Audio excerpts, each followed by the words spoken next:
Charlie Cross Morrison made exactly 3 mistakes in his life. Mistake number 1 was in 1943, when a 19-year-old kid with a heart full of hate joined the Ku Klux Klan in Tuscaloosa, Alabama. He was looking for power. All he found was a death sentence he didn't see coming. Mistake number 2 happened in August 1951, on a dusty road outside Valdosta, Georgia. Charlie was running moonshine when he put 2 bullets into a state trooper's chest. That mistake earned him a date with the electric chair, 27 years old and 3 months to live. But it was mistake number 3 that truly killed him. February 11th, 1952. Harlem, New York.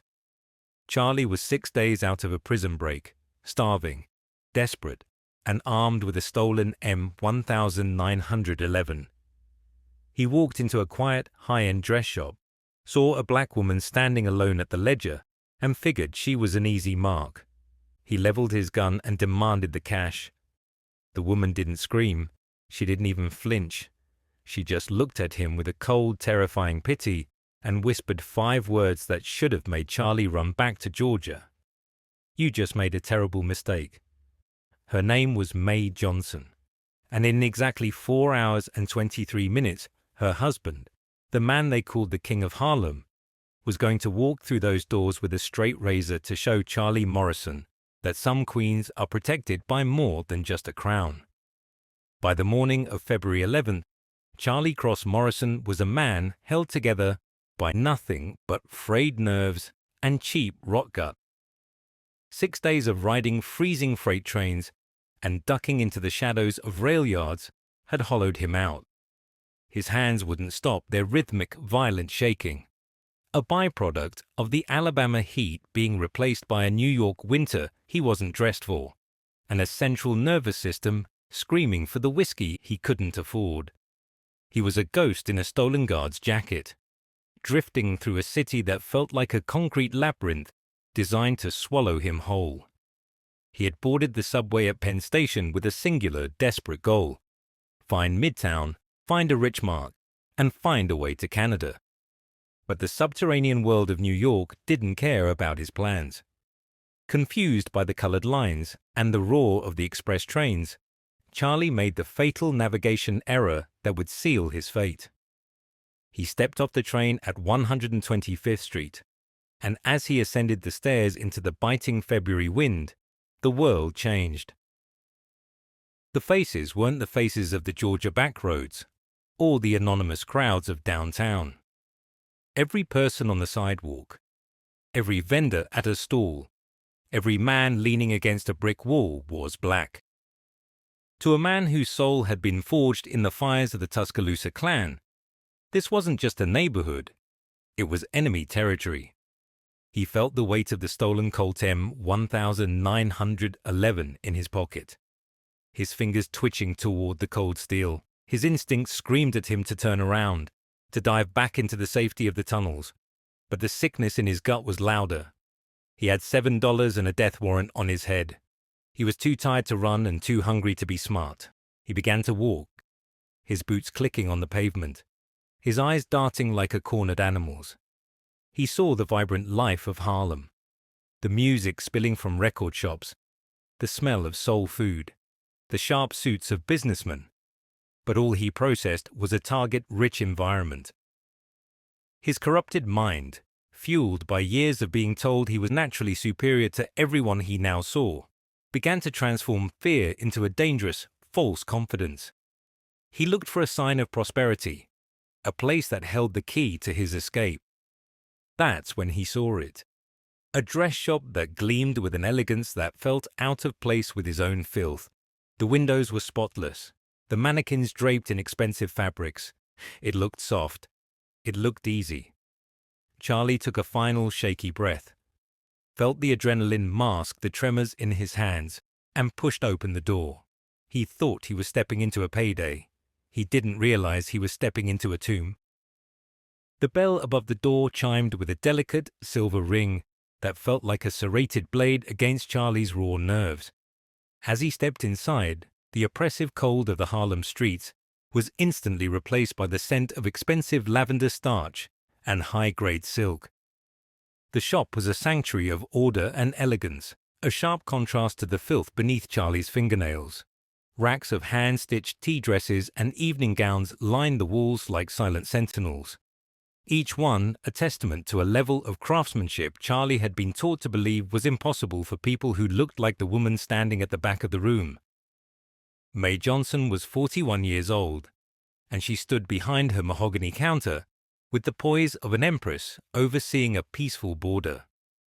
She was draped in a tailored charcoal suit, her hair styled in a perfect, shimmering wave that didn't have a single strand out of place. This shop wasn't just a storefront, it was her kingdom. She had built this brick by brick, stitch by stitch, moving north during the Great Migration to escape the very kind of shadow Charlie now cast. To the neighborhood outside, Mae was more than a businesswoman. She was the heart of the community, the woman who extended credit to struggling mothers and offered counsel to young girls with big dreams. Charlie saw none of that. His vision was narrowed by a toxic cocktail of alcohol withdrawal and the arrogance of the clan. To him, she was just a target, a solitary woman in a quiet shop who surely kept a fat stack of bills beneath the counter. He didn't see the 13 years of marriage to the most dangerous man in New York etched into the stillness of her hands. He didn't notice that when he entered, her eyes didn't widen in fear.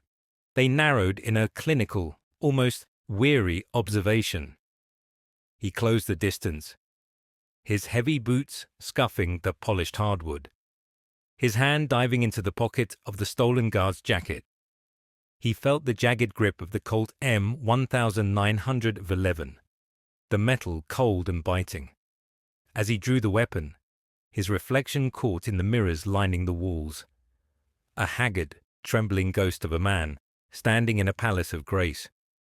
He leveled the barrel at her chest, the steel shaking in his grip. "Empty the register," he rasped, the sound of his voice jagged and desperate in the quiet air. "Right now. Don't make me ask twice." Mae Johnson didn't flinch. She didn't reach for the money, and she didn't scream for help. She simply stood there, looking at him with an expression of profound, chilling pity. It was the look a gardener gives a weed they're about to pull.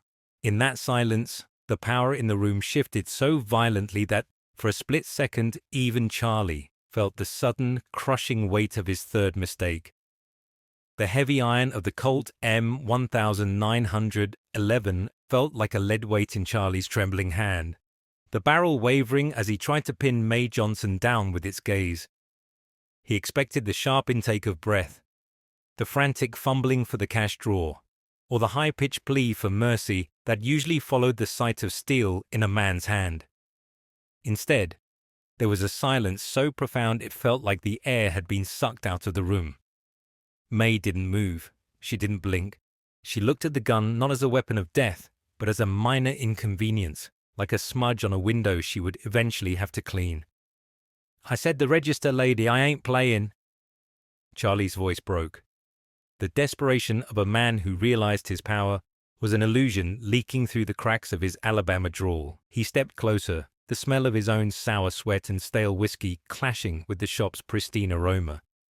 Mae Johnson finally spoke, and her voice was a low melodic contrast to his jagged panic. "You're not from here," she said, her tone devoid of fear. It wasn't a question. It was a diagnosis. She looked him up and down, the stolen jacket, the hollowed-out eyes of a fugitive, the pathetic arrogance of a man who thought a gun made him a king. She didn't reach for the money. Instead, she slowly shook her head with a look that was almost maternal in its pity.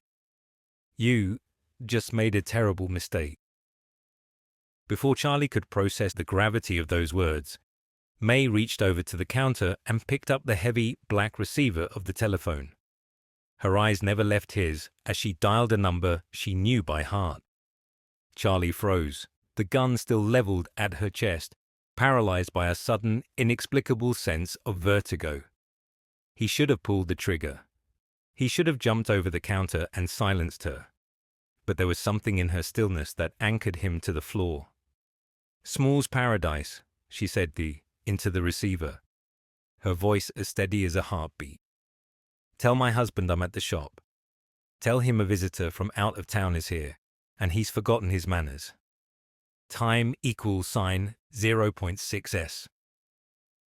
She set the phone back on its hook with a soft, final click. The sound echoed through the store like the closing of a tomb. Charlie looked at the door, then back at the woman who had just signed his death warrant without raising her pulse. The register sat between them, full of the money he needed to escape, but it might as well have been on the moon. The clock on the wall ticked with a new, predatory rhythm. The visitor was trapped, and for the first time in his life, Charlie Morrison realized that there were names in this world more dangerous than any bullet. Outside the shop, the news of the intrusion moved through the veins of Harlem like an electric current, invisible but potent. It started with a shoeshine boy who saw the frantic white man enter and a delivery driver who caught the glint of steel through the glass. Within minutes, the sidewalk across the street was no longer a thoroughfare. It was a gallery. 100 people became 200, standing shoulder to shoulder in a formation that was neither a riot nor a protest. It was a vigil of the most dangerous kind. They didn't scatter when the first police sirens began to wail in the distance, nor did they duck for cover as they might have for any other stick-up. Instead, they stood in a unified, terrifying silence. It was a quiet so heavy it seemed to dampen the sound of the city itself. A collective breath held in anticipation of an inevitable storm.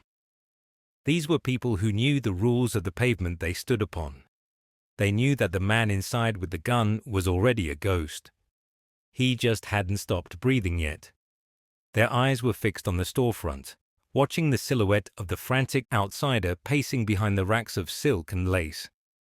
To Charlie, looking out through the window, the crowd didn't look like a mob he could scare away with a few shots into the air. They looked like a jury that had already reached a verdict.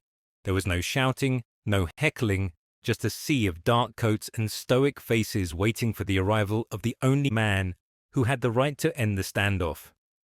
Old men in wool caps leaned against the brickwork, and young men with hard eyes stood with their arms crossed, blocking the path of any civilian who thought to intervene. They were the witnesses to a sanctuary violated, and their presence acted as a living wall, trapping Charlie inside his own crime. The police arrived and set up their perimeter, but even the officers moved with a strange, hesitant caution, sensing that the crowd wasn't there to support the law. They were there to support the king. In that frozen moment, the street was a theater of war, where the audience was more dangerous than the man with the gun, and the only sound was the low, rhythmic thrum of a neighborhood waiting for its protector to descend. The sirens had died down to a low, rhythmic pulse of blue and red light reflecting off the shop's front window, but the atmosphere remained thick with an unspoken understanding.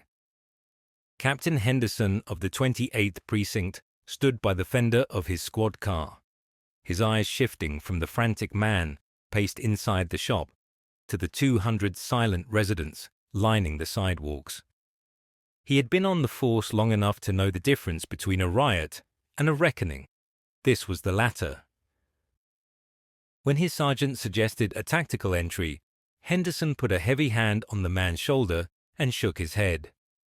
He knew that the law was, for the moment, a secondary power in these streets. He looked at May Johnson through the glass.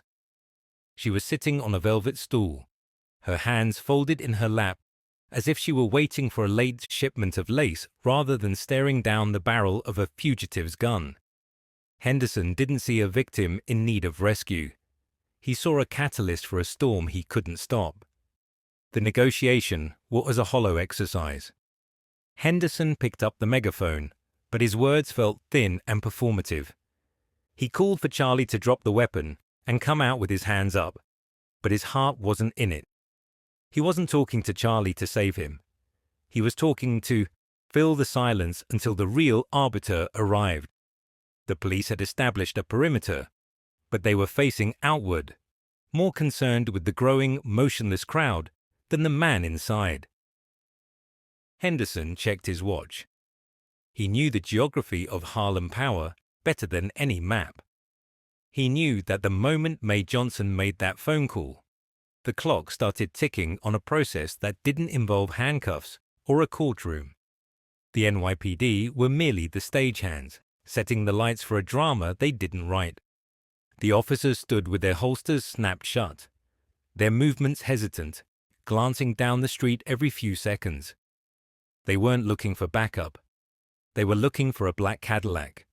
Henderson lit a cigarette, the smoke curling into the cold air, and looked at the terrified man inside who still thought the police were his biggest problem. God help him, Henderson muttered to the sergeant, because by the time we're allowed to move there won't be much left to arrest. Inside the shop, the silence had become a physical weight, pressing against Charlie's eardrums until he could hear the frantic, uneven thud of his own heart. The adrenaline that had sustained him since 125th Street was curdling into a cold, hollow dread. He looked at the woman sitting before him, then at the clock, then at the 200 pairs of eyes visible through the glass. He felt like a specimen in a jar, a dying thing being watched by those who already knew the end of the story. "Why ain't they doing nothing?" Charlie hissed, his voice cracking as he gestured wildly with the gun toward the police line. "They got me surrounded. Why ain't they coming in?" May Johnson adjusted a silk cuff on her sleeve, her movements fluid and utterly devoid of the tremors that racked Charlie's frame. "The police are waiting for the same thing you are, Mr. Morrison," she said, her voice a calm anchor in his rising sea of panic. "They're waiting for the man who actually owns this street, and they're not coming in because they don't want to be in his way when he arrives." Charlie let out a jagged, hysterical laugh. "I'm a dead man anyway. I got the chair waiting for me in Georgia. You think I'm scared of some Harlem hoodlum?" May finally looked at him, her eyes locking onto his with a clinical intensity that froze the breath in his lungs. "The chair is a mercy, Charlie. 2,000 volts and it's over in a heartbeat. The state of Georgia wants to punish you, but they have to follow a clock.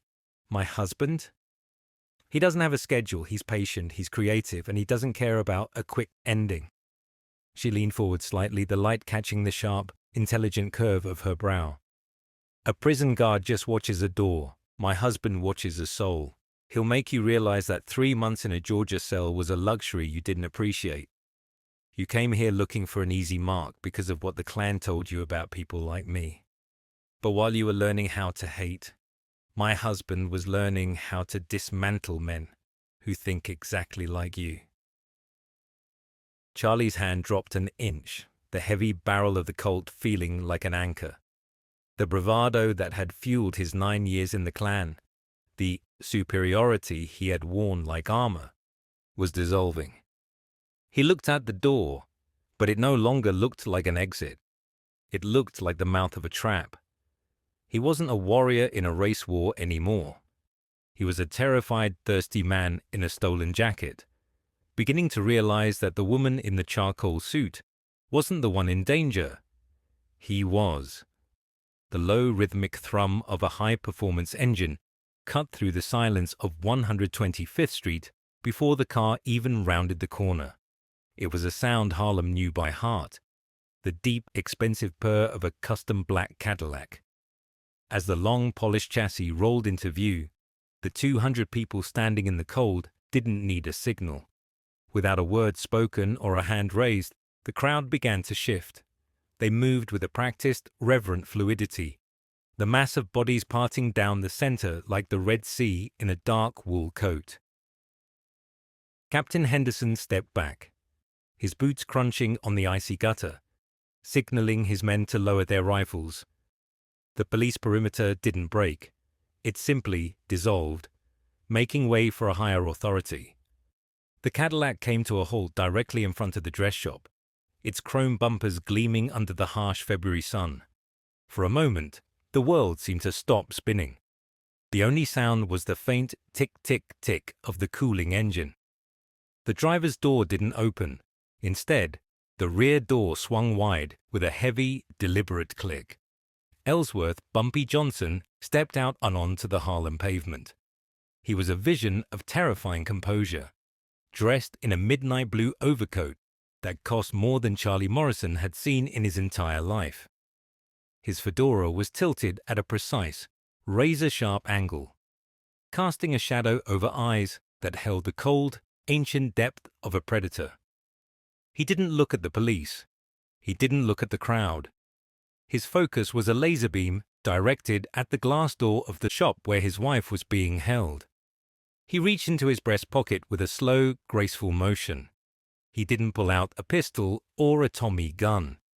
Between his long, steady fingers sat a straight razor, its ivory handle yellowed with age. With a flick of his thumb, the steel blade caught the light, a silver sliver of industrial-grade consequence. He didn't run. He didn't shout. He began to walk towards the door with the measured, rhythmic pace of a man going to work. Inside, Charlie Morrison watched the approach, his finger tightening on a trigger that suddenly felt like it was made of glass. The king had arrived, and he wasn't there to negotiate.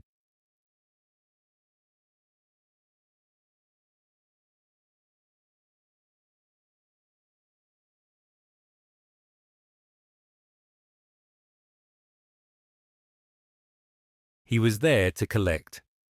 The heavy glass door of the shop groaned open, and the freezing February air rushed in. Bumpy Johnson didn't rush. He didn't scream. He moved with a terrifying, predatory economy. His eyes locked on Charlie's trembling frame, as if he were looking through a pane of glass at a specimen he intended to dissect. Charlie felt his knees buckle, the 9 years of clan-fueled arrogance evaporating like steam in the cold. He was no longer a soldier of a master race. He was a cornered rat in a stolen coat, and the cat was finally inside. "Get back!" Charlie shrieked, his voice a high, thin reed. "I'll kill him! I swear I'll kill him!"